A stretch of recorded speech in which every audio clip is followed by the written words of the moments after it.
I'm Christian Mastrodonato. Everybody here in UK calls me Chris. I work in a wider LexisNexis Risk solution group, in particular I focus on the ICIS business. ICIS is a business intelligence company, it's a data services company, and we focus on providing basically data of different kinds for different kind of actors in the commodity industry, up-to-date market information, market trends, forecasts, and so forth. That must put a certain amount of pressure on the back-end systems that you use. Give me a bird's eye view of what the IT estate looks like for ICIS, and then we'll drill down into some of the more exciting things you're working on. Sometimes I actually joke that this sort of industry is not really about big data in an actual storage sense, but is more about the quality of the information that you manage.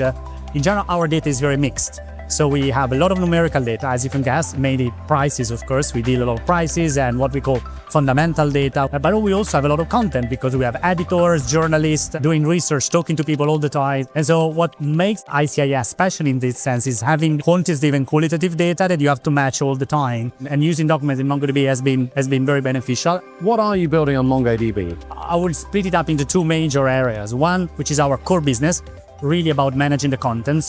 And we are moving towards a micro front-end architecture for all our web channels. And MongoDB has been fundamental as a persistent layer for all these new transformation of our web applications. And the other side, which is more explorative, is around our new generative AI interface, which is called Ask ICIS, which recently launched in production. In that case, we use MongoDB as a vector database for basically what is a RAG application. The key point for us was let's get in front of the customer as soon as we can. So in that sense, we basically leveraged Azure Cognitive Services Stack plus MongoDB to just get out of the door as soon as we could a chat interface to our customers. Most of the value you're getting is just having customers putting a real question every day into the system, and that is really helping us to understand how the user experience is going to change. Because I think when it comes to RAG and Gen AI application, the real transformation is in the user experience and how our customer interacts with our data, which is completely different as it was before. What is MongoDB like to work with as a non-engineer myself?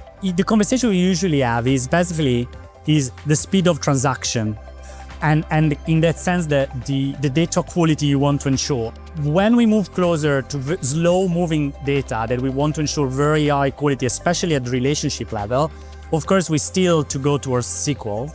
But when we go closer to the customers, and therefore transaction speed starts to become important versus, I would say, enforcing the quality of your relationship in general data models, MongoDB is becoming sort of a default choice for us. We just tried it, it worked out of the box, and that was it.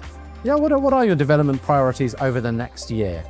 One area for us where, again, MongoDB is definitely a core element is this transformation of what all of our content creation workflows, which are enabled by web channels because our content creators, they need to access via web system. Then the other priority is around improving the structuring of what we call the central lakehouse structure. The more we can focus on the data quality and in general the quality of the data model and the way we exchange data across all the estate, the more rapidly we can spin out new application. And especially when it comes to Gen AI, you clearly see the typical computer science rule, garbage in, garbage out.